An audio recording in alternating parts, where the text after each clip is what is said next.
Hello বন্ধুরা, তো আমরা চলে এসেছি আজকে আমাদের শতকরা বা পার্সেন্টের 3 নম্বর ক্লাসে। অর্থাৎ আমরা যে বলেছিলাম যে প্রত্যেকটা চ্যাপ্টারের 4টে করে ক্লাস করব আর বেসিক পুরো কনসেপ্টটাকে ক্লিয়ার করব, কারণ তোমরা হয়তো অনেকেই বেসিকটা জানো বা অনেকেই হয়তো অঙ্ক ভালো পারো।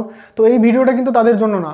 তো যাদের বেসিকটা ক্লিয়ার নেই, অনেকেই অঙ্ক ভালো পারে কিন্তু তাদের বেসিক ক্লিয়ার নেই, তো এই অঙ্কটা হলো যাদের বেসিক ক্লিয়ার নেই, মানে অঙ্ক করার দরকার করছে, কেন করছে সেটা জানে না, তো সেই বেসিক ক্লিয়ার করার জন্য। তো তোমরা যারা এক্সপার্ট তারা এই ভিডিওটা থেকে দূরে থাকো, কারণ অনেক এক্সপার্ট আছো যারা হয়তো পরবর্তীকালে কমেন্ট করতে পারো যে একদম বেসিক বেসিক অঙ্ক দেখাচ্ছ। তো বেসিক না, এর পরবর্তীকালে টাফ অঙ্ক দেখাবো, কিন্তু যেহেতু আগে এখন সামনে পরীক্ষা আছে, তো পরীক্ষার আগে বেসিক টু মডারেট লেভেলের কিছু কোশ্চেন দেখিয়ে আমি আগে বিষয়টা প্রত্যেকটা চ্যাপ্টার সম্পর্কে আগে ধারণাটা ক্লিয়ার করতে চাচ্ছি। তাহলে প্রত্যেকটা চ্যাপ্টার সম্পর্কে যদি তোমাদের ধারণাটা ক্লিয়ার থাকে, তাহলে পরবর্তী ক্ষেত্রে তোমাদের অঙ্কগুলো করতে অনেক হেল্প হবে। যখন আমরা মডারেট টু বা টাফ লেভেলের অঙ্ক করব, এই আমার যে টার্গেট, এই তোমাদের পরীক্ষার আগে টোটালটা একবার করে রিভিশন করানো। সেই রিভিশন করানোর পরে আমরা যত বই আছে, মোটামুটি মার্কেটে ভালো বই আছে, তো প্রত্যেকটা চ্যাপ্টার ওয়াইজ সেই বইগুলো কমপ্লিট করতে করতে যাবো। তো তোমরা কেউ কোনো চাপ নিও না যে এইগুলো ইজিগুলো করিয়ে চলে যাচ্ছে, কোনো ইজিগুলো না। আর যে বলেছি যে অঙ্ক ম্যাক্সিমাম ক্যালকুলেশন মুখে মুখে, তো তোমাদের মুখে মুখেই করাবো। তো চলো আজকের অঙ্ক শুরু করা যাক। আজকে হলো এটা তোমাদের শতকরা 3 নম্বর ক্লাস, অর্থাৎ আরেকটা ক্লাস বাকি আছে যেটা রাত্রে আপলোড করে দেবো। তো এটা হলো 3 নম্বর ক্লাস চলছে। আর তোমরা যারা আগের দুটি ভিডিও দেখোনি শতকরার, তো সেই দুটি ভিডিও আগে দেখে এসো, তাহলে তোমাদের বুঝতে অনেক হেল্প হবে, না হলে মাঝখান থেকে হয়তো কিছুই বুঝবে না। আর তার আগে আমরা নৌকা ও স্রোতের চ্যাপ্টারটা কমপ্লিট করেছি, তো তোমরা সেই চ্যাপ্টারটাও একটু দেখে আসতে পারো। তো চলো আজকের অঙ্ক শুরু করা যাক। আজকের প্রথম অঙ্ক বলছে যে 135-এর 35% সমান সমান এক্সের 45% হলে এক্স সমান সমান কত। দেখো, পরীক্ষায় কিন্তু যে খুব টাফ লেভেলের অঙ্ক দেয় তা না, এরকম ইজি ইজি কোশ্চেন দেবে। দু একটা অঙ্ক টাফ দেয় মানছি, কিন্তু সেই দু একটা অঙ্ক টাফ দেয় তার জন্য তোমার এই ইজি কোশ্চেনগুলো অনেক আগে আগে ক্যালকুলেশন করে হাতে টাইম বাঁচাতে হবে, এবং সেই টাইমটা দিয়ে ওই যে টাফ কোশ্চেনগুলো সেই টাইমটা ওখানে অ্যাপ্লাই করতে হবে। ফলে এই ইজি কোশ্চেনে যদি তোমরা অনেক ভাবাভাবি করো, তো সেটা কিন্তু মানে সুইটেবল হবে না। তো চলো দেখা যাক, আমি প্রথমে ইজিভাবে বোঝানোর চেষ্টা করব। তো দেখো, 135-এর 35%, আমি কি বলেছিলাম আগে তোমাদের কনসেপ্টটা ক্লিয়ার করাই। কনসেপ্ট তো আগেও ক্লিয়ার করেছি, তো আর একটু দেখিয়ে দিই। আমি বলেছিলাম, ধরো বললাম যে 220%, তাহলে কি বলেছিলাম 200 গুণ 20% মানে কত, 20/100। এই পার্সেন্ট মানে কি একটা 100 যুক্ত হয়ে যাচ্ছে, তাহলে 200-র 20% মানে 200 গুণ 20/100 হয়ে যাচ্ছে। তাহলে যদি আমি বলি যে 530%, তাহলে কত হবে 500 গুণ 30/100, এরকম এটা বেরিয়ে গেল 530%। মানে এটা এবার কাটাকাটি করলে যে অ্যান্সার আসে, এই জিরো কেটে দিলাম, তাহলে 150 আসলো। তাহলে 530% মানে কত চলে আসলো 150। এইভাবে এবার এইটা কাটাকাটি করলে কি আসবে, এই দুটো কেটে দিলাম, তাহলে 20 দুগুণি 40, তাহলে তোমার 220% মানে 40 চলে আসলো। তো এইভাবে আমাদের টোটাল ডাইরেক্ট আমরা পাঠাতে পারি, অর্থাৎ ঐকিক নিয়ম আমরা না করে ডাইরেক্ট এইভাবে পাঠাতে পারি। ধরো যদি বলে যে 1220% মানে কত, তাহলে কি লিখবো, চোখ বন্ধ করে 1200, চোখ বন্ধ করে 1200, 20% বলুক 30% বলুক, পার্সেন্ট মানেই নিচে একটা 100 চলে আসবে, পার্সেন্ট মানেই নিচে একটা 100 চলে আসছে। আর যত পার্সেন্ট বলবে সেটা ওপরে, সে তোমার 20 বলুক, 30 বলুক, 40 বলুক, 50 বলুক, 60 বলুক, 65 বলুক, আমি ধরো 30 বললাম, তাহলে 30টা এখানে উপরে লিখে দিলাম। তাহলে 1200-র 30% মানে এটা কাটাকাটি করে যেটা হবে সেটাই আসবে। তাহলে এই দুটো জিরো কেটে দিলাম, এটা কেটে দিলাম, তাহলে 3×36 মানে 360। বোঝা গেল? তা এইভাবে এটা ক্যালকুলেশন হয়। এবার চলো সেমভাবে দেখা যাক। এটা আমি বলার কারণ যাতে আরেকবার তোমাদের রিমাইন্ডার করে দেওয়া, যাতে পরের অঙ্কটা তোমাদের বুঝতে সুবিধা হয়। তো চলো পরের অঙ্কটা দেখে নিই। বলছে যে 135-এর 35%, তাহলে আমি কি বললাম যে 135-এর 35% বলেছে, তাহলে 135 লিখলাম, এর 35% মানে কি করব, পার্সেন্টের জন্য একটা 100 তো নিচে হবে, 100 আর উপরে 35% বলেছে। ভালো করে অঙ্কটা পড়ো, বলছে 135-এর 35%, 135-এর 35% সমান সমান এক্সের 45%। এবার সমান সমান কি বলেছে, এক্স, মানে এই সংখ্যাটা আমরা জানি না। এবার তোমরা ওখানে যদি এক্সের ভয় লাগে, এক্সের জায়গায় তুমি অন্য কিছু তোমার যেটা অ আ হ্রস্বই দীর্ঘই বা কোনো একটা চিহ্ন যা খুশি দিতে পারো, মানে সেই সংখ্যাটা এখানে থাকবে, সেটা প্রকাশ করার জন্য আমরা এখানে একটা এক্স বসালাম। এটা কিন্তু এক্স ধরে অঙ্ক করছি না, তোমরা ওটা ভয় পেও না। এখানে আমি সংখ্যাও লিখতে পারি, সংখ্যা বা রাম শ্যাম যদু মধু যা খুশি ধরে লিখতে পারি, কিন্তু আমরা এক্স মানে এই সংখ্যাটার একটা নাম দিলাম এক্স। তো সেই এখানে যেরকম এই 35 একটা সংখ্যা, এটা তো আমরা জানি যে এটা 35ই, কিন্তু এখানে আমরা সেই সংখ্যাটা জানি না, তো এখানে জানি নাও লিখতে পারি আমরা। এখানে ধরো জানি না গুণ এত, সেটা লিখতে পারি, কিন্তু অত বড় কেন লিখবো, আমরা ওই জন্য ছোট করে এক্সটা লিখলাম। ভালো করে বোঝো, কেউ ঘাবড়িও না, তোমরা এক্স দেখে ভাববে হয়তো এক্স ধরে অঙ্ক করছে, কিচ্ছু না, জাস্ট বোঝার জন্য। তাহলে এবার এক্সের 45%, তাহলে এক্সের 45% মানে কি, আমরা যখন 135-এর 35% করলাম, তখন 135 গুণ 35/100 করলাম। তাহলে এক্সের 45% বার করবো, তাহলে কি করবো, এক্স গুণ সেই সেম নিয়ম, উপরে চলে যাবে 45 আর নিচে 100, সেম। এবার এটা সমাধান করলে আমার অ্যান্সার হয়ে যাচ্ছে। তাহলে সমাধান কি করে করবো আমরা কি জানি যে সবসময় এক্সটা এক সাইডে রেখে বাদ বাকিটা আরেক দিকে ট্রান্সফার করে নিয়ে আসতে হয়।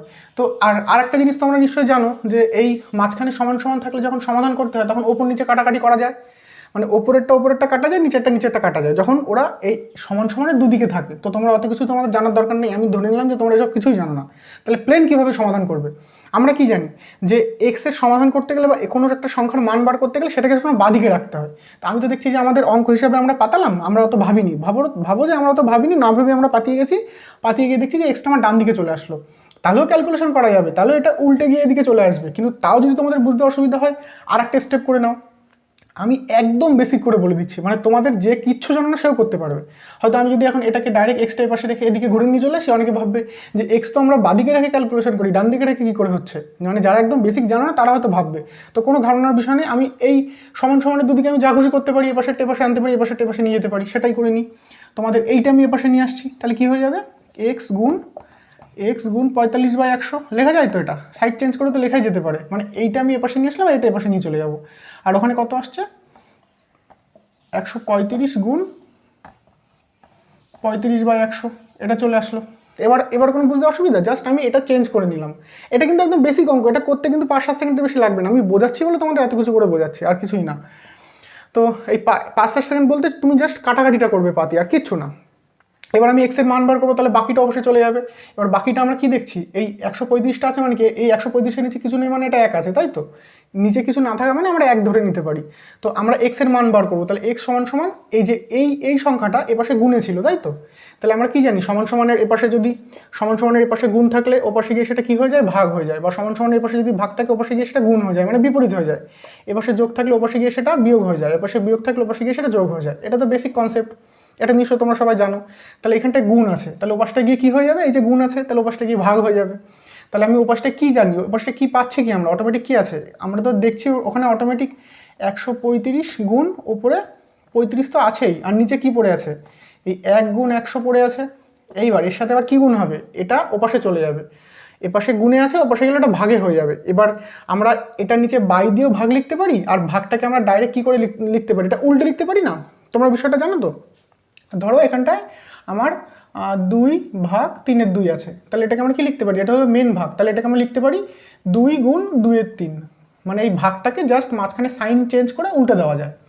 বুঝলে? তাহলে এপাশে আমি কি বললাম, একদম বেসিক কনসেপ্ট ভাবো, এপাশে আমি গুণে লিখলাম, তাহলে সেই গুণটা ওপাশে গেলে ভাগ হয়ে যাবে। তাহলে আমি ভাগ না লিখে ডাইরেক্ট যদি আমি একটা স্টেপ কম করছি, দেখো পরীক্ষার সময় স্টেপ জাম্প করতে হবে, তুমি এপাশে একবার ভাগ করে লিখে পরের স্টেপে আবার উল্টে গেলে, সেটা না করে আমি তো বুঝতে পারছি এপাশে গুণ আছে মানে ওপাশে গেলে ভাগ হবে, মানে এই 145টা এখানে ভাগে আসবে।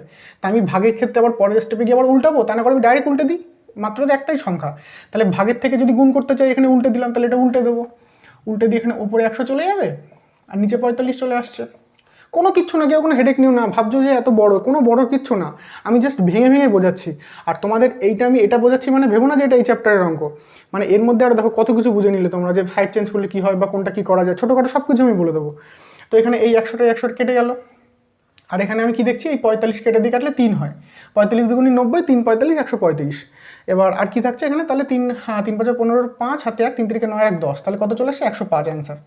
এবার দেখো তোমাদের তো আমি এত কিছু ক্যালকুলেশন করালাম, এবার আমি এখান থেকে কীভাবে অ্যান্সারটা ডাইরেক্ট করতে পারতাম ভালো করে দেখো তো। এবার তোমাদের আমি এটা কেন করালাম, যারা কিচ্ছু জানো না তাদের কথা ভেবে আমি এটা করালাম। এবার আমি কী বলেছিলাম যে মাঝখানে সমান সমান থাকলে ওপর নিচে কাটাকাটি করা যায়, আর সাইডে সাইডে কাটাকাটি করা যায়। ধরো এখানে কি বলেছি, এটার নিচের সাথে এটা নিচে কাটাকাটি করা যায়, এই যে মাঝখানে যে বর্ডার আছে ইজিক্যাল টু দিয়ে এই বর্ডারের এপাশের নিচের সাথে এপাশের নিচে, আর এপাশের উপরের সাথে এপাশের উপর কাটাকাটি করা যায়। আর এর সেম সাইডে উপর নিচে কাটাকাটি করা যায়, এটা কিন্তু তোমরা গুলিও না, এটা কিন্তু অনেক ক্ষেত্রে কাজে লাগবে, ভালো করে এটা বুঝে নাও। কি বলছি বিষয়টা, যে তোমার এই বর্ডার ধরো ইজিক্যাল টু দিয়ে যে বর্ডারটা করা, এই বর্ডারের উভয় সাইডে ওপরের সাথে ওপর কাটাকাটি করা যায়, দরকার নোট ডাউন করে নাও, ওপরের সাথে ওপর কাটাকাটি করা যায়, নিচের সাথে নিচে কাটাকাটি করা যায়। এইবার এটা হলো বিপরীত পক্ষের সাথে যখন হবে, মানে ভাবো যে দুটো টিম লড়াই করছে, তাহলে ওই টিমের ওপরে যারা আছে তাদের ওপরের সাথে ওপরের লড়াই হচ্ছে, মানে কাটাকাটি হচ্ছে, আর নিচের সাথে নিচের কাটাকাটি হচ্ছে। কিন্তু নিজের টিমে তো আমার বিরোধী কোনো লোক নেই, তাহলে নিজের টিমে গিয়ে আমার ওপর নিচে নিজেরাই মারামারি করে মরবো, এটা তুমি মনে রাখো, নিজেরাই মারামারি করছি, মানে যেই আমরা নিজের দিকে চলে যাবো সেই ওপর নিচে কাটাকাটি করা যায়। কি বললাম বুঝলে? ধরো আমি এ পাশটার সাথে এ পাশটা যেই করবো সেই ওপর নিচে কাটাকাটি করা যাচ্ছে, মানে নিচে নিচে আর ওপর ওপর। কিন্তু ধরো আমি এই পাশটা ভুলে গেলাম, এই পাশটা নেই, তাহলে এই পাশটা শুধু এটা কাটাকাটি করা যায়, এটা তো তোমরা জানোই সবাই। তাহলে এখানে 100টা কেটে দিলাম, এখানে 100টা কেটে দিলাম, নিচে নিচে কাটাকাটি করা যাচ্ছে। আর এখানে 45টা দিয়ে, এটা তো কিছু নেই মানে এটা তো ওপরেই আছে, এটা তো ওপরের টিম 135, তাহলে 45 কেটে দিয়ে কাটলে 3, তাহলে 3 35 105 ডাইরেক্ট আসলো। তাহলে এখান থেকে কাটাকাটি করে বেরোলো। তাহলে আমি এত কিছু কেন করলাম? তোমাদের জাস্ট কনসেপ্টটা ক্লিয়ার করার জন্য। এটা ডাইরেক্ট তোমরা করতে পারবে, এটা মুখে মুখে করা সম্ভব, মুখে মুখেও করা যায় যদি তোমরা বোঝো ভালো করে, মুখে মুখেও করা যায়। এখানে তোমার বুঝতে হবে যে 135-এর 35%, তাহলে 45% মানে ওদিকে 135 মানে কত গুণ হচ্ছে? 3 গুণ। তাহলে এখানে 35-এর 3 গুণ হবে 105, একদম মুখে মুখে করা যায়। কিন্তু তোমরা এখন মুখে মুখে হেডেক নিও না, জাস্ট এটা বোঝো। আমি দেখো পুরো ডিটেলসে কনসেপ্ট ক্লিয়ার করালাম, কোনটা কি হচ্ছে, কেন হচ্ছে। তোমাদের মেন অঙ্কের ভয়টা কেন বলো তো? আমরা জানি না যে কোনটা কেন হচ্ছে, কেন সাইড চেঞ্জ করছি। আমরা দেখেছি যে এটা সাইড চেঞ্জ করো তো আমাদের করতে হবে, এটা হয় তো আমাদের করতে হবে। তো সেটা মেন বিষয় না, মেন হলো যে কেন হচ্ছে সেটা জানতে হবে, তাহলে তোমরা সেটা অন্য অন্য অঙ্কের ক্ষেত্রে অ্যাপ্লাই করতে পারবে। তো চলো এবার পরের অঙ্কটা দেখে নিই। আমি এখন এই 2-3টে ক্লাসের মাধ্যমে বা 4টে ক্লাসের মাধ্যমে হয়তো সব করাতে পারছি না, পরবর্তীকালে আরও ভালো করে করাবো। তো চলো পরেরটা দেখে নিই। একটি সংখ্যার 25%-এর সঙ্গে 150 সংখ্যার 30% যোগ করলে যোগফল হয় 75। ওই যে সেম কেস, কি বললাম, একদম চোখ বন্ধ করে প্রথমে পড়বে আর শুধু পাতিয়ে যাবে। কি বলেছে? একটি সংখ্যার 25%, তাহলে একটি সংখ্যা কি আমরা জানি? তাহলে এখানে আমরা লিখতে পারি একটি সংখ্যা তার ওই 25%। তো একটি সংখ্যা আমরা কেন লিখবো? অত বড় কেন লিখবো? আমরা ধরো ডাইরেক্ট এক্স লিখলাম ওই সংখ্যাটাকে। আমি কিন্তু এক্স ধরে অঙ্ক করছি না, আমি জাস্ট ওই সংখ্যাটাকে প্রকাশ করার জন্য এক্স লিখলাম। এখানে তুমি রাম, শ্যাম, যদু, মধু যে কোনো কিছু লিখতে পারো। সেই সংখ্যাটার আমি নাম দিলাম এক্স, হয়ে গেল। এবার সেই সংখ্যাটার 25%, তাহলে আমি কি বলেছিলাম? পার্সেন্ট মানে ওপরে 25 চলে গেল, নিচে 100। তাহলে একটি সংখ্যার 25% মানে সেই সংখ্যাটা এক্স দিলাম, তার 25% মানে এটা আমার সংখ্যাটা বেরিয়ে গেল। ভেবে না, ওই সংখ্যাটা বেরিয়ে গেল। এর সঙ্গে বলেছে 150 30% যোগ করলে, তাহলে কি যোগ করবে এর সঙ্গে? 150 30%। এই যে 150, এর আবার 30% মানে কত? 30/100। পার্সেন্টের তো একটা 100 বসছে, 30% মানে উপরে চলে গেল, আর এই মাঝখানে যোগ আছে। তাহলে যোগ করলে যোগফল হয় 75। তাহলে যোগফল কত হচ্ছে? 75। এবার জাস্ট এটা সমাধান করলে হয়ে যাচ্ছে। আরেকবার বুঝে নাও, এক্সের 25%, তাহলে এক্সের 25% মানে কত?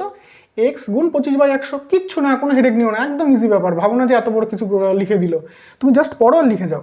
আমরা তো এখানে যদি জানতাম যে ধরো 50-এর 25%, তাহলে তো 50 গুণ 25/100 ডাইরেক্ট লিখতেই পারতাম, কিন্তু এখানে তো সংখ্যাটা জানি না, ওই জন্য এটা আমরা এক্স ধরে নিলাম। তাহলে এক্স গুণ 25/100 যোগ, আর 150 তো এখানে বলেই দিয়েছে, 150 30%। এই দুটোকে যদি যোগ করি তাহলে যোগফল আসে 75। এই যে যোগ দিয়েছি মাঝখানে। এবার ক্যালকুলেশন করি। এবার ক্যালকুলেশনে 25 দিয়ে কাটা যায়, তাহলে এখানে 4 আসে। তাহলে এখানে কি পড়ে থাকছে? x/4, তাই তো? আর কিছু থাকছে পরে? 25 তো কেটেই গেল, তাহলে x/4 যোগ, একদম কিচ্ছু না, হেডেক নিও না। তো তোমরা হয়তো অনেকে ঘাবড়ে যাচ্ছ এইসব দেখে যে এক্স ফেক্স কেন আসছে। এই দুটো জিরো কাটলাম আর এই উপরে দুটো জিরো কাটলাম, তাহলে 3 × 45 পড়ে থাকছে, কিচ্ছু না, 45 পড়ে থাকছে, তাহলে এখানে 75 হয়ে গেল। এবার আমি কি বুঝিয়েছিলাম? এই পাশে ভাগ থাকলে ওপাশে গুণ হয়, এপাশে যোগ থাকলে ওপাশে বিয়োগ হয়। তাহলে এপাশে তো যোগ আছে, 45টা তো প্লাস আছে, তাহলে এপাশে গেলে এটা কি হয়ে যাবে? মাইনাস হয়ে যাবে না? প্লাস আছে ওটা মাইনাস হয়ে যাবে। যেরকম গুণে ছিল ভাগ হয়ে গেছিলো, তাহলে এটা প্লাস আছে মাইনাস হয়ে যাবে। তাহলে এখানে -45 লিখতে পারি আমি। আর এখান থেকে এটা মুছে দিলাম, এখান থেকে এটা মুছে দিয়ে ওটা -45, মানে মুছে দিলাম মানে তোমরা এটা পরের স্টেপে করো, এটা -45 করে দিলাম। তাহলে আমি কি বলতে পারি? যে x/4 সমান এই 75-এর থেকে 45 বিয়োগ করলে কত পড়ে থাকে? এটা তোমাদের খাতা পেন লাগবে? কিচ্ছু খাতা পেন লাগবে না। তাহলে 30 পড়ে থাকে, 30। এইবার দেখো এইখানটা x/, এটা তো ভাগ, এটাকে আমরা কি বলি? ভাগ বলা যায় না এটাকে? x/4। তাহলে এই 4টা তো ভাগে আছে, ওপাশে গেলে কি হয়ে যাবে? আমি সেই 4টা বলেছিলাম, ভাগ থাকলে গুণ, গুণ থাকলে ভাগ, যোগ থাকলে বিয়োগ, বিয়োগ থাকলে যোগ। তাহলে এই 4টা তো ভাগে আছে, তাহলে ওপাশে গেলে কি হয়ে যাবে? গুণ 4 হয়ে যাবে। প্লেন বিষয়, কিচ্ছু না, মুখে মুখে হবে সব।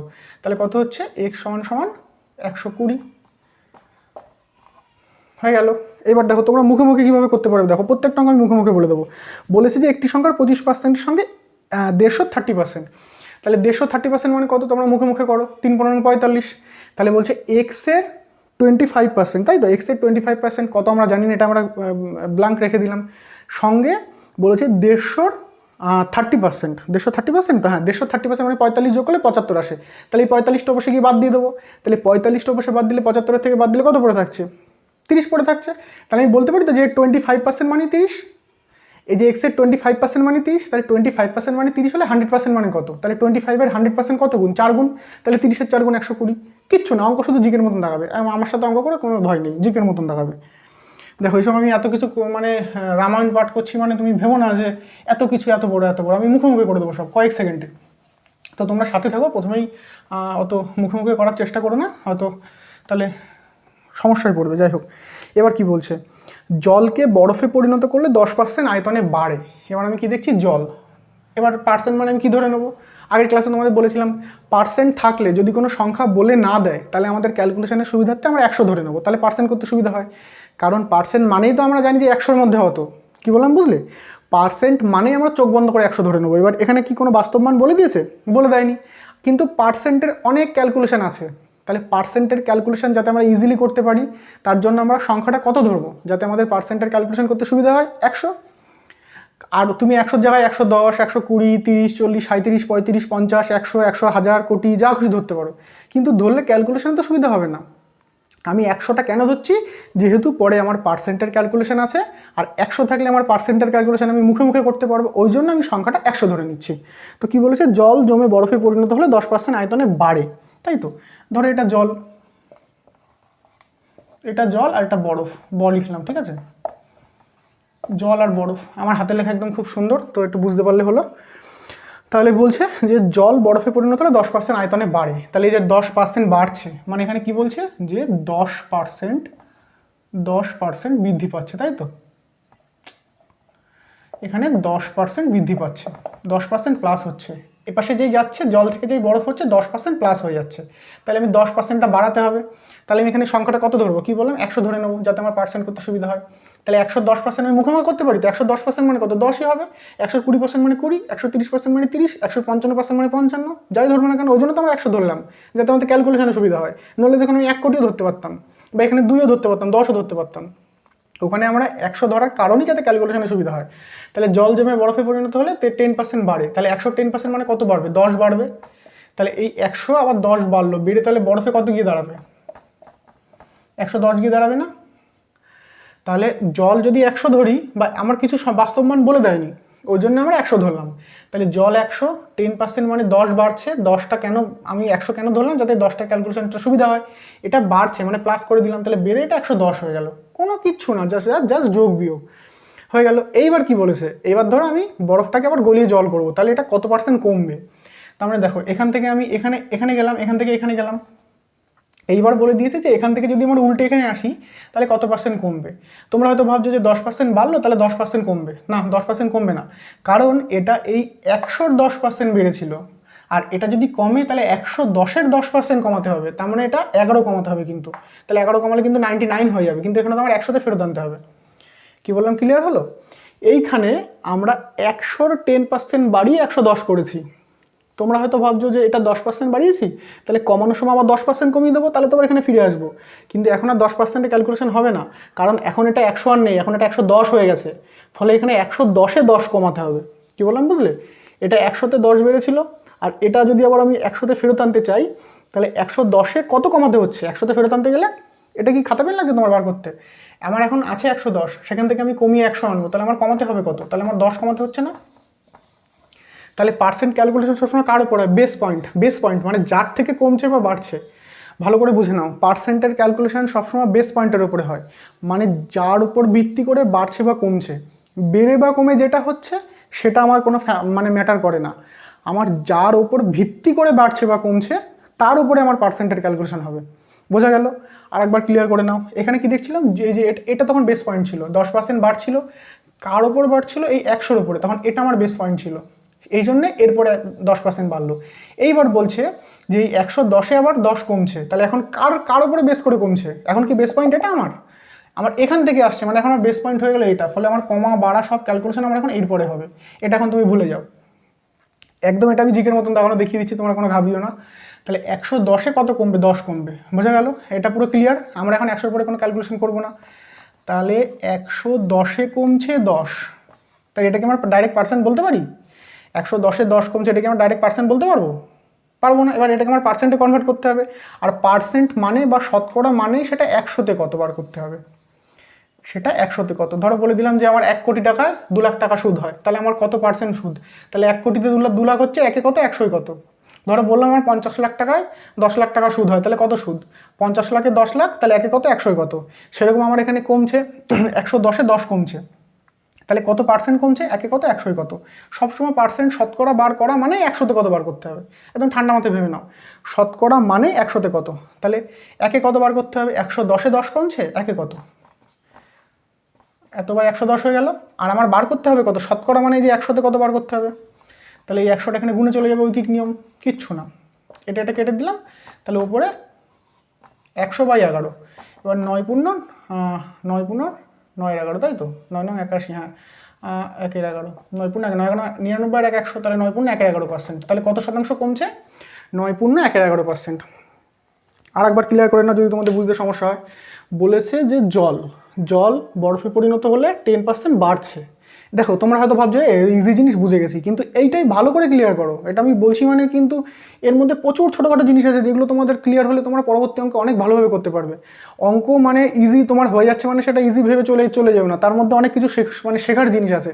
এবার তোমরা যদি বলো যে না দাদা আমাদের শেখার দরকার নেই, তুমি শুধু জাস্ট করিয়ে চলে যাও, তো আমি করিয়ে চলে যাবো, কোনো ব্যাপার না।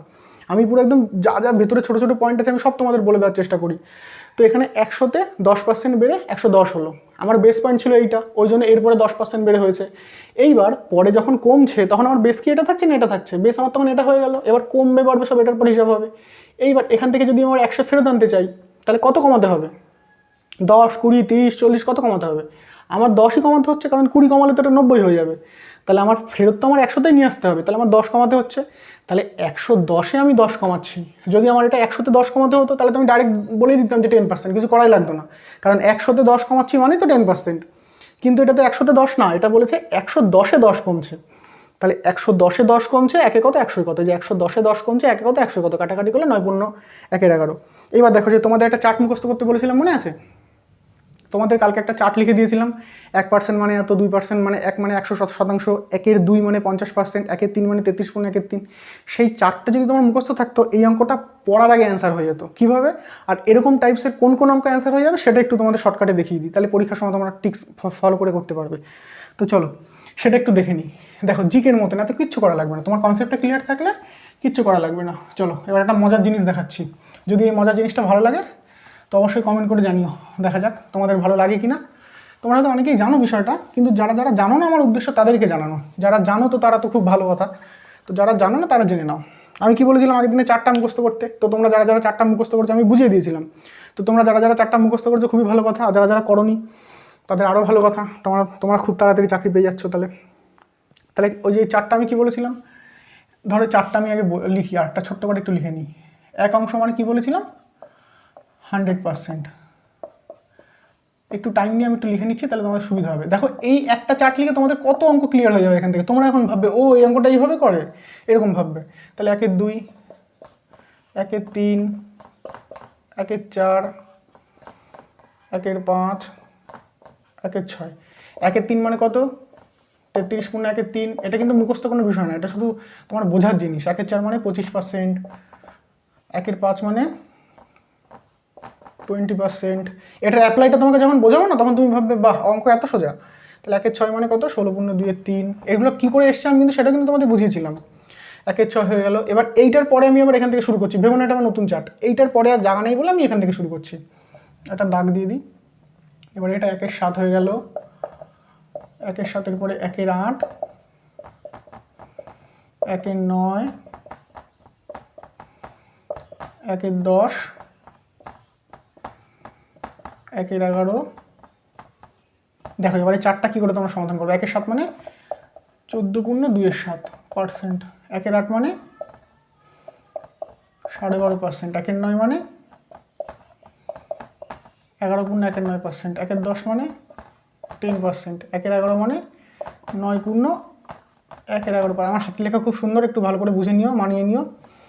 8×8=1/3, তাই তো, 8×1=3 আসছে তো, 8×96, 8×1=3, যাই হোক। হ্যাঁ, তো এই হলো আমার টোটাল 4টা। এইবার দেখো তো বিষয়টা কী করে কী হচ্ছে। 8×1=3 মানে 4/12, তাই তো, হ্যাঁ ঠিক আছে। চলো 8×1=3, এই হলো আমার পুরো 4টা মিটে গেল। এইবার দেখো এই অঙ্কটা তোমরা চার্ট যদি তোমাদের মুখস্থ থাকো তোমরা কীভাবে করতে। জল জমে বরফে পরিণত হলে ভালো করে বোঝো, অঙ্ক পড়ে কী করে 4টার সাথে রিলেট করবে ঠান্ডা মাথায় একদম ভালো করে বোঝো, খাতা পেনটা সাইডে রেখে দাও, দিয়ে ভালো করে বোঝো। এরকম টাইপসের প্রচুর অঙ্ক এটা সমাধান হয়ে যাবে। লাভ ক্ষতি বলো যাই বলো, লাভ ক্ষতি চ্যাপ্টার, প্রচুর চ্যাপ্টারের অঙ্ক এই একটা চার্টে সব ক্লিয়ার, জিকের মতন দেখাবে। ওই জন্য ভালো করে আমার কথাটা বোঝো, ভালো করে আগে ক্লিয়ার করার চেষ্টা করো বিষয়টা কেন ঘটছে। বলছে জলকে বরফে পরিণত করলে 10% আয়তনে বাড়ে, তাহলে আমার বেস পয়েন্ট ধরতে হবে কোনটা, যেটা বলা থাকবে সেটাকে আমি বেস ধরে নেবো। এখানে বলা আছে কি 10%। তুমি ভুলে যাও কি বলছে অঙ্কে, সেসব ভুলে যাও। আমি বেসিকটা তো প্রথমে বুঝিয়ে দিলাম, ভেবো না বেসিক না বুঝে ঘাবড়িও না, বেসিকটা বুঝিয়ে দিলাম। এবার সেটা শর্টে কীভাবে করবে সেটা বলছি। আমি কিন্তু বেসিক ছাড়া কিন্তু বোঝাচ্ছি না। জলকে বরফে পরিণত করলে 10% আয়তনে বাড়ে। তাহলে আমি যে পার্সেন্টটা জানছি সেটা কোন পার্সেন্ট? 10%, মানে 10টা আমার এখানে বেস পয়েন্ট হয়ে গেল। তাহলে আমার এখানে বেস পয়েন্ট কোনটা চলে গেল? বেস পয়েন্ট হয়ে গেল আমার 10টা। বেস পয়েন্ট আমার হয়ে গেল 10টাই, যে এটা আমার এখন বেস পয়েন্ট হয়ে গেল। সবসময় যেটা বলে দেবে সেটা বেস পয়েন্ট ধরে নেবে। এইবার কি বলেছে? বরফ বলে জড় পরিণত হলে আয়তনে কত কমবে? কম। বেস পয়েন্টের থেকে যদি কম বলে তাহলে তার নিচেরটা অ্যান্সার হবে, আর যদি বেশি বলে তাহলে তার ওপরেরটা অ্যান্সার হবে। দেখো কত মজার জিনিস। বেস পয়েন্ট আমার কি বলে দিয়েছে? ওই বারুক কমুক কী বলেছে ওটা কোনো মেন ফ্যাক্টর না, যে বেস পয়েন্টটা বলে দিল। এখানে কি বলে দিয়েছে? জল বরফে পরিণত হলে 10% আয়তনে বাড়ে। সে বারুক কমুক যা বলে দিক ওটা আমার মেন ফ্যাক্টর না। তাহলে মেন ফ্যাক্টর আমার কি? ওখানে বেস পয়েন্টটা কত বলেছিল? বেস পয়েন্ট বলে দিয়েছিল 10, মানে বেস পার্সেন্ট 10। এইবার কি বলেছে? তাহলে বরফ বলে জড় পরিণত হলে আয়তনে কত কমবে? কম। কম কম মানে কি? নিচে দেখবো, আর বেশি মানে ওপরে দেখবো। বেশি মানে ওপর, কম মানে নিচে। কম মানে নিচে, বেশি মানে ওপর, এটা শুধু মনে রাখো। তাহলে এবার অ্যান্সারটা আমার কী হবে দেখো তো। এই যে 10-এর নিচে কী আছে? কমবে, মানে আমরা নিচেরটা দেখবো। তাহলে 9 × 1 = 11। আমাদের অ্যান্সার কত এসেছিলো? 9 × 11 এসেছিলো। তাই এটা এইভাবে হলো। এইবার যদি তোমার অঙ্কটা থাকতো যে বরফ বলে জলে পরিণত হলে 10% আয়তনে কমে, মানে একটা কমে একটা বাড়া তো হবেই, 10% আয়তনে কমে, তাহলে তোমার আবার যদি উল্টো যদি রিটার্ন এদিকে আসে তাহলে কত পার্সেন্ট বাড়বে? বাড়া মানে আমি কী বলেছি? ওপরেরটা। তাহলে তো অ্যান্সার হতো কত? 11 × 1 = 9%। এইবার তোমাদের এরকম অঙ্ক কোন অঙ্কতে এগুলো অ্যাপ্লাই করতে পারবে একটু বলে দিই।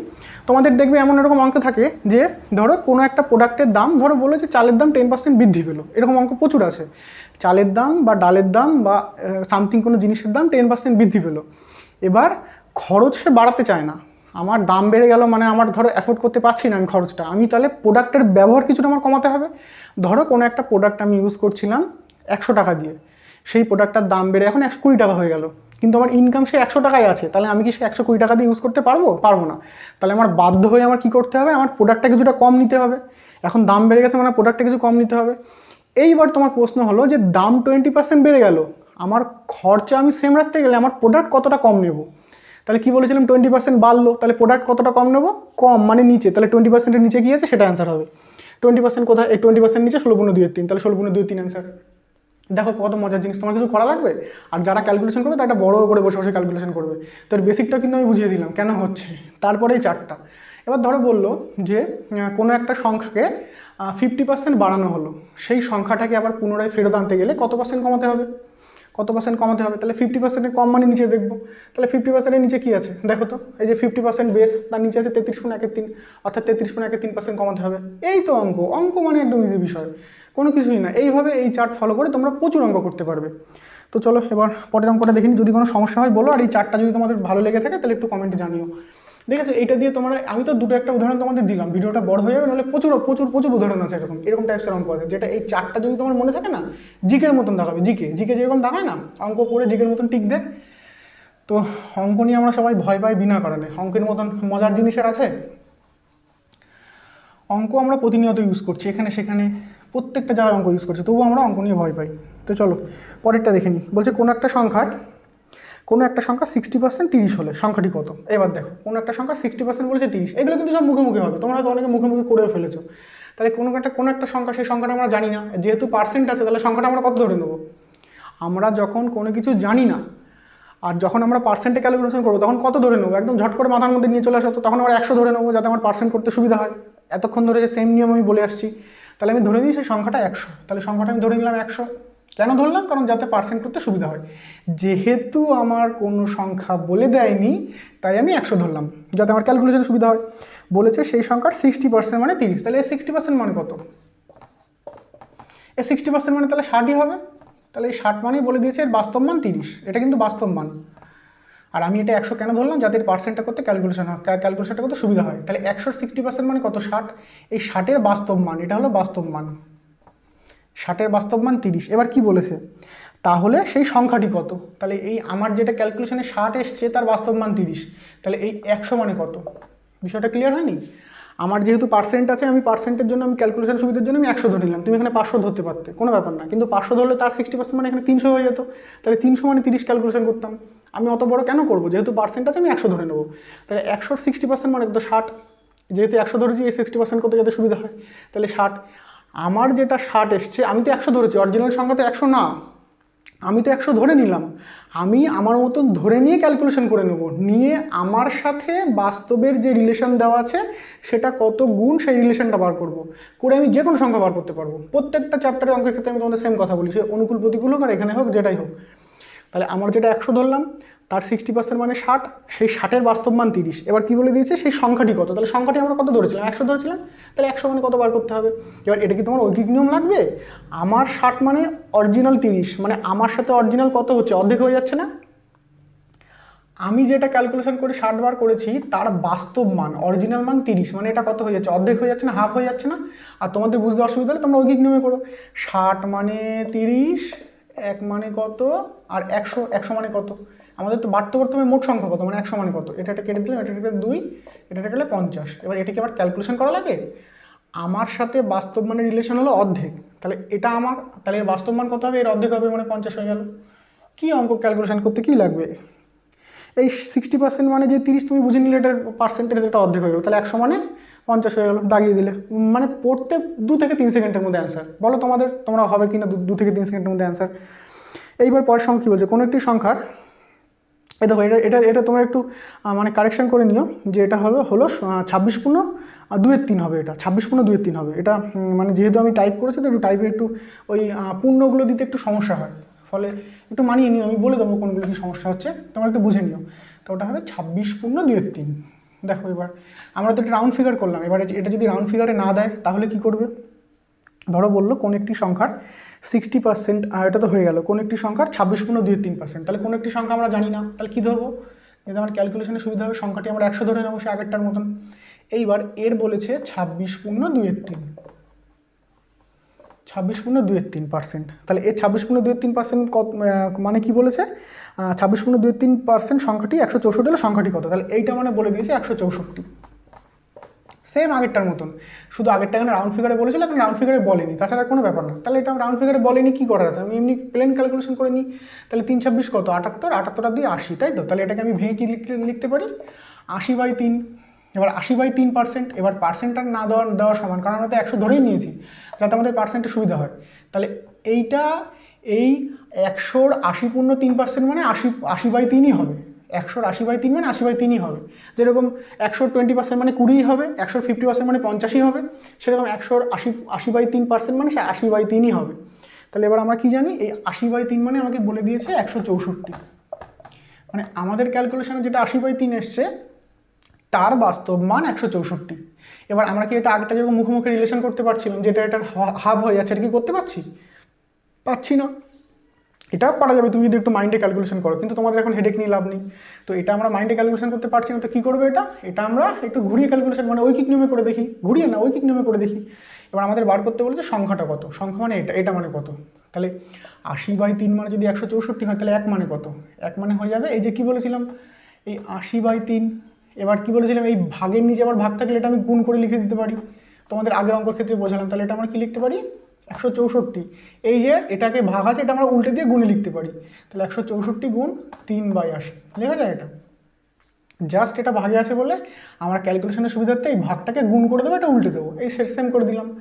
এইবার কি বলেছে যে সেই সংখ্যাটি কত, তাহলে 100 মানে কত, এর সঙ্গে আবার একটা 100 গুণ করে দাও, 100 মানে কত। এবার জাস্ট কাটাকাটি করলে অ্যান্সার, এটা কেটে দিলাম, এটা 4 দিয়ে কাটলে 2 দিয়ে কাটলে 4, এটা 2 দিয়ে কাটলে 5, এটা 4 দিয়ে কাটলে 4 4 16 আর 1, তাই তো। এবার তাহলে কত হচ্ছে 3 5 15, 15কে 15-র 5 হাতে 1, 4 15 60 আর 1 61, তাহলে 615। তাহলে সেই সংখ্যাটা কত হয়ে গেল, 615। কোনো বুঝতে সমস্যা, এটা শুধু জাস্ট রাউন্ড ফিগার দেয়নি, তাছাড়া পুরো অঙ্কটা আগের মতন। 100-র 26/2/3% মানে 80/3%, তাহলে ওই পার্সেন্ট মানেই তো এই সংখ্যাটা সে একই, কারণ আমরা এখানে 100 ধরে নিলাম বলে আমাদের যাতে ক্যালকুলেশনের সুবিধা হয়। তো এইটা মানেই এর বাস্তব মান বলে দিয়েছে 164। আগেরটা যেরকম আমরা ডাইরেক্ট অর্ধেক বলে দিতে পারছিলাম, এটা তো বলতে পারছি না, কি করা যাবে, তাহলে আমরা ঐকিক নিয়ম করে নেবো।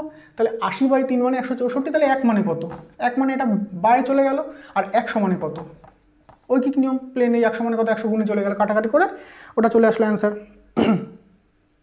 চলো এবার পরবর্তী অংশ দেখে নিই, পরবর্তী অঙ্কটা আর তোমাদের মধ্যে কিছু কিছু লোক থাকো সত্যি এদের মানে এদের জন্য খুব ডিমোটিভেট হয়ে যায় আর কি। আমি কোন একটা ভিডিওতে বলেছিলাম যে সুবীর দাসের বই বলতে গিয়ে হয়তো উচ্চারণটা আমি জানি না কোথায় বলেছি, আমার এখন আমি শিওর না, আমি এখনো দেখিনি। তা কে একটা কমেন্ট করেছে এত কিছু অঙ্ক এত কিছু বোঝাচ্ছি, তো তার ওই অঙ্ক কি বোঝালাম, বা আমি এত কষ্ট করে এসে বা দেখো না ডিউটি করে এসেছি এখনও মানে মানে ঘুমায়নি, সারা রাত জেগে এসে তোমাদের ভাবছি একটা ক্লাস দিই, নলে হয়তো তোমরা অনেক আগ্রহ করে বসে আছো যে কখন ক্লাস আসবে, আমার 6টায় দেওয়ার কথা, তো 6টায় দিতে পারিনি।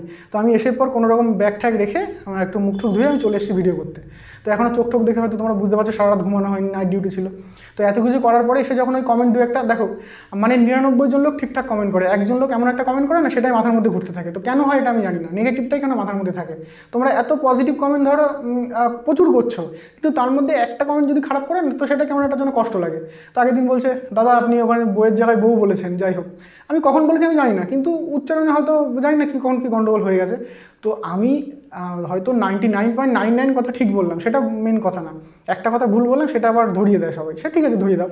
কিন্তু অনেক বন্ধুরা আছে যারা, আমি যেরকম ভারতবর্ষের একটা আমি যে টাইপ করে হয়তো, যেহেতু পার ডে অনেক ভিডিও ছাড়তে হচ্ছে, তো একটু চাপ প্রেশার বুঝতেই পারছো, কোনোদিন ওরকম এক্সপিরিয়েন্স নেই, তো প্রচুর সমস্যা এখন হচ্ছে টাইম ম্যানেজমেন্টে।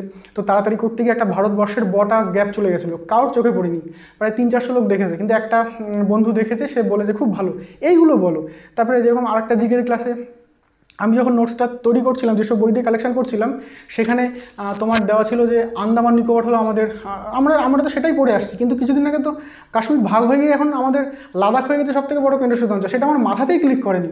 মানে এ যা হয় আর কি, এটাই যে জানি না তা কিন্তু না, তোমরা সবাই জানো, কিন্তু আমার মাথাতে ক্লিক করেনি, ওটা আমি সেই আন্দামান নিকোবরই পড়িয়ে চলে গেছি। তো একটা বন্ধু বলেছে দাদা ওটা লাদাখ হবে, খুব ভালো, এগুলো বলো ঠিক আছে, কোনো ব্যাপার না। তো এটাই বলা। তো চলো এবার পরবর্তী অঙ্কটা দেখে নিই। বলছে যে কোনো 1 টনের 1 কুইন্টাল 125 কিলোগ্রাম মানে কত, 1 টন মানে কত, 1000 কেজি, একটু স্পিডে পড়ি, অনেক টাইম হয়ে গেছে। 1000 কেজি, 1 টন মানে 1000 কেজি, তাহলে এই 1 টনের 1 কুইন্টাল 25 কেজি, 1 কুইন্টাল মানে 100 কেজি, আর 25 কেজি মানে 125 কেজি, তো 1 কুইন্টাল মানে কত, 1 কুইন্টাল মানে 100 কেজি যোগ 25 কেজি, তাহলে এটা আলটিমেটলি কত দাঁড়াচ্ছে, 125 কেজি। তাহলে এইটা বলেছে কত পার্সেন্ট, আমি কি এটাকে 125% বলতে পারবো না। তাহলে 1000-এ 125, একে কত 100 কত বার করতে হবে। দেখো এটা কিন্তু ডাইরেক্ট তুমি বলতে পারো 12.5%, কিন্তু আমি ডিটেলস আগে করে দিই তারপরে বোঝাচ্ছি। বলেছে যে 1 টন, তাই তো 1 টনের 1 কুইন্টাল 25 কেজি, তাহলে 1 টন মানে 1000 কেজি, তার 1 কুইন্টাল 25 কেজি, তাহলে 1 টন মানে 1000 কেজি, তার 1 কুইন্টাল 25 কেজি মানে কত, এটা বাই চলে যাবে, মানে একে কত এটা ভাগ চলে যাবে, আর পার্সেন্ট মানে আমার সবসময় কততে বার করতে হবে, 100-তে কত, তাহলে এর সঙ্গে একটা 100 গুণ করে দেবো, এই দুটো জিরো কাটলাম, এই দুটো জিরো কাটলাম, এবার এটা কাটলে 5, 25, 125, আর এটা 2 মানে 25/2 মানে 12.5, 12.5। এবার এটা কি এত ক্যালকুলেশন করা লাগবে, তুমি যে এখানে দেখছো 125 আর এখানে দেখছো 100, এই 1000, তাহলে 1000-এর থেকে 100 মানে কত ভাগ, 10 ভাগ হয়ে যাচ্ছে না, তাহলে এটাও তাহলে 10 ভাগ করে দেবো। বুঝতে পারলে নাকি বিষয়টা বোঝনি, ভালো করে বুঝে নাও। এখানে 1000-এ বলছে 125, তাহলে আমার বার করতে হবে কত, 100-তে কত, তাহলে এটা একটা কত ভাগ হচ্ছে, 10 ভাগ হচ্ছে না, তাহলে এটাকে যদি আমি 10 ভাগ করে দিই তাহলে তো আমি অ্যান্সার পেয়ে যাচ্ছি। আর এখানে 10 দিয়ে ভাগ মানে কি, এখানে শূন্য থাকলে আমি কি করতে পারি, শূন্যটা কেটে 1 ঘটাকে পয়েন্ট দিয়ে দিতে পারি, তাহলে এটা 12.5 হয়ে যাচ্ছে। এটাকে তোমার আবার খাতা কলমে ক্যালকুলেশন করতে হবে, পয়েন্ট কাটাকাটি কিচ্ছু করা লাগবে না, তো হয়ে গেল। চলো পরেরটা দেখে নিই, আর 2-3টে অঙ্ক আছে, চলো তাড়াতাড়ি করে আজকের ক্লাস শেষ, আর লাস্ট একটা চ্যাপ্টার আর কিছু অঙ্ক করাবো, করে এই চ্যাপ্টারটাও কমপ্লিট। অর্থাৎ কমপ্লিট মানে তোমরা ভেবো না যে সব করানো হয়ে যাচ্ছে, আমি 2 দিনে 3 দিনে কী করাবো, যেখানে মাসের পর মাস লেগে যায়। আমি জাস্ট তোমাদের বেসিক কনসেপ্টগুলো ক্লিয়ার করার চেষ্টা করছি, তো তোমরা ভেবো না যে এইভাবে ফাঁকি মেরে চলে যাচ্ছে, এটা ফাঁকি মারা না, যেহেতু পরীক্ষা চলে এসছে তো তোমাদের বেসিক কনসেপ্টটা ক্লিয়ার করাচ্ছি। তো বলছে কোনো একটা সংখ্যার 35% 105, সেম কেস, কোনো একটা সংখ্যার 35%, জানি না সেই সংখ্যাটা কত, 35% মানে বলে দিয়েছে 105, কোনো একটা সংখ্যার 35% 105, বলছে ওই সংখ্যার 100 মানে কত পার্সেন্ট হবে, মানে শতকরা কত হবে। ভালো করে পড়ো, কোনো সংখ্যার 35% মানে 105 হলে 35% মানে 105, এইবার বলেছে ওই সংখ্যার শতকরা কত অংশ 100 হবে। মানে দেখো এতক্ষণ আমাদের 35% মানে এত, তাহলে 100% মানে কত, বা 60% মানে এত, তাহলে 20% মানে কত, এরকম আসছিল। এবার কিন্তু একটু ঘুরিয়ে দিয়েছে, সে ঘুরিয়ে দিক আর যাই দিক, আমাদের অঙ্ক করা নিয়ে কথা, সে যাই বলে দিক না। তাহলে এখানে কি বলেছে 35% মানে 105, এইবার বলেছে এর কত পার্সেন্ট হবে যদি সেই সংখ্যাটা 100 হয়, এইটাই বলে দিয়েছে আর কিচ্ছু না। তাহলে ঐকিক নিয়ম আমরা দেখুন এখান থেকে এদিকে করছিলাম, এবার উল্টো দিকে আসবো, আমরা গাড়ি এদিক থেকে ওদিকে যেতে পারলে ওদিক দিয়ে বেশও তো আসতে পারে, তাহলে এটা আমি এবার উল্টো লিখবো, উল্টো কী লিখবো, এরকম করে লিখে দেবো। এবার তাহলে আমি কি লিখতে পারি, 105 মানেই 35%, তাহলে 1 মানে কত, এটা বাই চলে গেল। আর আমার বার করতে হবে কত, 100 মানে কত, তাই তো, গুণ 100। এটা কাটলে 3 35, আর 100/3 ওই মনে আছে 100/3 মানে কত ছিল, 1/3 × 100 মানে 33 × 1/3। ওই চারটা মুখস্থ করলে তোমাদের অনেক ক্যালকুলেশন করা লাগবে না। তাহলে এখানে কী হয়ে যাবে, 33 × 1/3। এবার এইগুলো কি তোমাদের খাতা পেন লাগবে করতে? এখানে কি বলেছে যে 35% 105, তাহলে বাস্তব মানের সঙ্গে পার্সেন্টটা 3/1 বাস্তব মানের সঙ্গে পার্সেন্টটা 3/1, কারণ এখানে বলেছে বাস্তব মান 105 আর পার্সেন্ট ওটা 35%, তাহলে 3/1 হয়ে যাচ্ছে, বা পার্সেন্টের 3 গুণ বা ওটা 3 ভাগ, সে একই ব্যাপার। এদিক দিয়ে গেলে 3 গুণ, এ পাশ দিয়ে গেলে 3 ভাগ। আর ওখানে বলে দিয়েছি তাহলে 100 মানে কত, তাহলে 100 এদিকে আসবো, 3 ভাগ হয়ে যাবে, তাহলে 100 3 ভাগ মানে কত, 100কে 3 দিয়ে ভাগ করলে 33 × 1/3। তো এইসব খাতা পেন লাগে, এসব করতে কিচ্ছু লাগবে না। তো হয়ে গেল। চলো এবার পরের অঙ্কটা বলেছে যে 1 কিলোগ্রাম চায়ের মূল্য 25% বৃদ্ধি পেল, মূল্য বৃদ্ধি পায় 12 টাকা, তবে ওই চায়ের নতুন মূল্য কত? দেখো ভালো করে বোঝো। এখানে আমি কি বলেছি, দেখো এখানে আমরা অবশ্যই পার্সেন্টের খেলা হলে আমরা কি ধরে নেবো, 1 কোটি 2 কোটি 100 200 500 1000 কী ধরো, 100 ধরে নেবো, যাতে আমার ক্যালকুলেশন সুবিধা হয়। এবার ধরো যে চায়ের বাজার মূল্য 25% বৃদ্ধি পেলো, তাহলে আমি চায়ের মূল্যটা প্রথমে, এখন বর্তমান মূল্যটা আমি ধরে নিই 100, বর্তমান মূল্যটা আমি ধরে নিই 100, যাতে আমার পার্সেন্ট করতে সুবিধা হয়। এইবার বৃদ্ধি পাচ্ছে, কত বৃদ্ধি পাচ্ছে, 25%, সরি, এটা 25% বৃদ্ধি পাচ্ছে, তাই তো। 25% বৃদ্ধি মানে প্লাস দিয়ে দিলাম, আর বা হ্রাস পেলে মাইনাস দিয়ে দিতাম।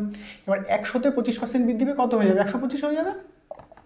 আমি এটা 25 ধরলাম কেন, যাতে আমার ক্যালকুলেশন ফাস্ট করতে পারি। তাহলে 100 25% মানে তো 25 হয়, তাহলে 100তে 25 বৃদ্ধি পাচ্ছে, তাহলে এটা বৃদ্ধি পাওয়ার পরে এখন বর্তমান দাম কত হচ্ছে, বর্তমান দাম 125 হয়ে যাচ্ছে। বিষয়টা ক্লিয়ার? আমি আগে 100 ধরে টোটাল ক্যালকুলেশনটা করে নেবো, 100 ধরে টোটাল ক্যালকুলেশন করে তারপরে গিয়ে যেটা বলে দেবে তার সঙ্গে বাস্তব মানের রিলেশন দেখবো। কোনো চোখ বন্ধ করে আগে 100 ধরে ক্যালকুলেশন করে নেবে। তাহলে কি দেখলাম, মূল্য আমি 100 টাকা ধরলাম, তার 25% বাড়ছে, মানে সেটা 125 হয়ে গেল। এইবার কি বলেছে, যে মূল্য বৃদ্ধি পায় 12 টাকা, মানে এই যে 100তে 25 টাকা বৃদ্ধি পাচ্ছে, এই 25 টাকা বৃদ্ধি পাচ্ছে, আর ওখানে বলে দিয়েছে এটা 12 টাকা বৃদ্ধি পাচ্ছে। তাহলে আমি বলতে পারি তো যে আমার যেটা 25% তার বাস্তব মানই 12। এবার চেয়েছেটা কি, চেয়েছে যে ওই চায়ের নতুন মূল্য কত। তাহলে নতুন মূল্য মানে কোনটা, এইটা নতুন মূল্য না এটা নতুন মূল্য, নতুন কোনটা মনে হচ্ছে, এইটা আগে ছিল আর 25% বেড়ে এখন দাম এইটা, তাহলে নতুন কোনটা, নতুন তো আমার এইটা। তাহলে চেয়েছে যে চায়ের নতুন মূল্য কত, তাহলে আমার 125 মানে কত বার করতে হবে। আর যদি বলতো যে চায়ের আগের দাম কত ছিল, তাহলে 100 মানে কত বার করলে হয়ে যেত। এই কনসেপ্টগুলো আগে ক্লিয়ার করো মাইন্ডের মধ্যে, তাহলে দেখবো অঙ্কের মতন ইজি কিছু আর নেই। আমি এই যে আমার ক্যালকুলেশন তো আমি 100 ধরে এইটা করলাম, করে আমার 25 মানে দেখলাম 12 বলা আছে। এবার যদি 100 মানে 12 বলা থাকতো তাহলে ওটা ধরে নিতাম, ওটা তো বলেনি, বলেছে 25% বৃদ্ধি পেলো আর 12 টাকা বৃদ্ধি পেলো। তাহলে আমার পার্সেন্টেজ যেটা 25 বৃদ্ধি পেলো সেটার বাস্তব মান 12, এই যে বাস্তব মানের রিলেশনটা পেয়ে গেলাম। এইবার আমার যেটাই বার করতে দিক আমি বার করে ফেলবো। এবার বলছে তাহলে 125 মানে কত, দেখো তো এই 25 মানে যদি 12 হয়, তাহলে এই 25-এর 125 কত গুণ হচ্ছে, 5 গুণ, তাহলে এরও তাহলে 5 গুণ মানে 60 হয়ে যাবে। বিষয়টা ক্লিয়ার হলো না? তাহলে ঐকিক নিয়মে করো যে 25% মানে যদি 12 হয়, তাহলে 1 মানে কত, 12/25, আর আমার বার করতে হবে 125 মানে কত, তাহলে 125 মানে কত, 125 কাটাকাটি করলে 5 5 × 60। তাহলে এইসব অঙ্ক খাতা পেন লাগে করতে, দেখো তো ভালো করে। বলছে 25% বৃদ্ধি পেলো মানে 12 টাকা বৃদ্ধি পেলো, তাহলে 25% মানেই 12। এবার চেয়ে সেটা কি, নতুন মূল্য মানে 125 মানে কত, তাহলে 5 গুণ হচ্ছে 5 25 125, তাহলে এই 12টারও 5 গুণ হয়ে যাবে, মানে 5 × 60। যদি বলতো যে চায়ের পুরনো দাম বা আগের দাম কত ছিল, বৃদ্ধি পাওয়ার আগের দাম কত ছিল, তাহলে বৃদ্ধি পাওয়ার আগের দাম কত হয়ে যেত, 100 মানে কত, মানে 25%-এর কত গুণ, 100 4 গুণ, অর্থাৎ 12 4 গুণ মানে 48 হয়ে যেত। কি আছে অঙ্কে, আমি খাতা পেন দেখলাম পেছনে, কিচ্ছু ওসব লাগবে না, ওসব কিচ্ছু খাতা পেন লাগবে না। তো এইসব অঙ্কই কিন্তু পরীক্ষায় দেয়। তোমরা ভাবো যে পরীক্ষায় অনেক বড় বড় অঙ্ক দেয়, সেরকম কিন্তু না। পরীক্ষায় দেখবে তোমরা কোনো কোশ্চেন ধরে নাও, দেখবা হয়তো 2-1টা বড় থাকে, তোমরা 2-1টা নিয়ে বেশি মাতামাতি করো। যদি 30টা অঙ্ক থাকে তার মধ্যে 5টা বা 4টে অঙ্ক হয়তো খুব টাফ দিল, তো তোমরা ওই 4টে অঙ্ক নিয়ে মাতামাতি করে ওইগুলো নিয়ে সবার সাথে আলোচনা করো, ওইগুলোই এই, কিন্তু বাকি যে 25টা ছিল সেগুলো ঠিক করে আসো না, তাই তো চাকরি। বলছে একটি পেনের 7.5% বৃদ্ধি পেলো। এবার আবার সেই ধরে নেবো 100, কেন, আমার যাতে পার্সেন্ট করতে সুবিধা হয়। বলছে যে পেনের দাম 7.5% বৃদ্ধি পেলো, 7.5, 7.5% বৃদ্ধি পেলো, তাই প্লাস দিয়ে দিলাম, বৃদ্ধি পেলো। মূল্য বৃদ্ধি পায় 15 টাকা, তবে ওই পেনের প্রকৃত মূল্য কত, তাহলে 7.5% বৃদ্ধি পেয়ে এখন কত হয়ে গেল, তাই 100 7.5 হয়ে গেল, 107.5। আগে 100 টাকা ছিল, 7.5% মানে 7.5 টাকা বৃদ্ধি পেলো। আমি 100 ধরলাম কেন, কারণ যাতে আমার পার্সেন্টটা সুবিধা হয়। তাহলে 100 7.5% মানে 7.5 হবে, তাহলে 7.5 বৃদ্ধি পেয়ে এখন কত হয়ে গেল, 107.5। তাহলে এটা হলো পুরনো মূল্য, আর এটা হলো নতুন মূল্য, আর এটা হলো বৃদ্ধি পেলো। এবার দেখি কোনটার বাস্তব মান বলে দিয়েছে সেটা বার করবো। বলেছে যে মূল্য বৃদ্ধি পায় 15 টাকা। তাহলে আমার মূল্য বৃদ্ধি পায় 15 টাকা, তাহলে এখানে বৃদ্ধি পেয়েছে কোনটা? এর মধ্যে বৃদ্ধি পেয়েছে তো এইটা, তাহলে এর বাস্তব মান বলে দিয়েছে 15 টাকা। তাহলে কী আছে অঙ্কে? এটা কত গুণ আছে? দ্বিগুণ, মানে আমার পার্সেন্টের সাথে বাস্তব মান দ্বিগুণ রিলেশনে আছে। এবার যেটাই বার করতে দেবে বলছে তবে এই পেনের প্রকৃত মূল্য কত। এবার প্রকৃত মানে কোনটা? এটা তো বৃদ্ধি পাওয়ার পরে, এটা কিন্তু প্রকৃত মূল্য না, প্রকৃত। ধরো বললাম যে একটা জিনিসের দাম বেড়ে এখন এত হয়ে গেছে, আর তার আগে অনেক অরিজিনাল দাম এত ছিল, মানে প্রকৃত দাম মানে আগের দাম। এখন বাড়ার পরে এরকম হয়ে গেছে, তাহলে আগের দাম কোনটা? আগের দাম মানে 100। তাহলে এই বাস্তব মানের সঙ্গে আমার পার্সেন্টের রিলেশন পেয়ে গেলাম 2 গুণ, তাই তো? তাহলে এটাও তাহলে 2 গুণ হবে, মানে এটা তাহলে 200 হয়ে গেল। তাহলে আগের দাম ছিল 200, আর এইটারও তাহলে 2 গুণ হবে, তাহলে এটা তাহলে কত হয়ে যাবে? 215। তোমার যেটা চাবে, তোমার কি এটা চেয়েছে? এটা চাইনি, মানে এটা আমার বলতে হবে না। এটাও কিন্তু ঠিক, যদি বলতো নতুন দাম কত তাহলে 215 অ্যান্সার হতো, কিন্তু ওটা তো চাইনি, চেয়েছে আগের দাম বা অরিজিনাল দাম কত বা প্রকৃত মূল্য কত। 100 দ্বিগুণ মানে 200 অ্যান্সার হয়ে গেল। তো আজকের ক্লাস এটুখানি থাক, থাকলো। তো আমি বেসিক কনসেপ্টগুলো আর মডারেটগুলো ক্লিয়ার করে যাচ্ছি। তো তোমরা ভেবো না যে এগুলো ক্লিয়ার করা মানে তোমরা পারবে না। এগুলো ক্লিয়ার করা মানে অঙ্কের টাফ বলে কিছু হয় না, শুধু জাস্ট কতগুলো স্টেপ বাড়িয়ে দেয়। হয়তো এই একটা অঙ্ক যা করছো, হয়তো দুটো অঙ্ক যা করলে একটা অঙ্কের মধ্যে দুটো ক্যালকুলেশন দিয়ে দিল, তোমরা হয়তো ওটা দেখলে ঘাবড়ে গেলে। তো ওটা কোনো ব্যাপার না, টাফ বলে কিছু হয় না। টাফ মানে কি? মানে আমরা যেটা একটা ক্যালকুলেশন করে অ্যান্সার করছি সেটা আমরা ভাবছি ইজি, আর যেটার মধ্যে যে দুটো তিনটে রকমের ক্যালকুলেশন হয়ে যাচ্ছে সেই ভাবছি ওটা টাফ। ওটা টাফ কেন? ওই ছোটো দুটো ভাগ করে করো না, তাহলেই তো ওটা ইজি হয়ে যাচ্ছে। এটাই হলো ব্যাপার। তো আমি এখন মডারেট টু ইজিগুলো একটু বুঝিয়ে দিচ্ছি, তো তোমরা একটু ভালো করে বুঝতে পারলে তোমরা টাফগুলো করতে পারবে। তো তোমাদের লজিক ক্লিয়ার হলো কিনা তোমরা কমেন্ট বক্সে জানিও। তো দেখা হচ্ছে পরবর্তী ভিডিওতে। ধন্যবাদ ভিডিওটি পুরো দেখবার জন্য। বাই।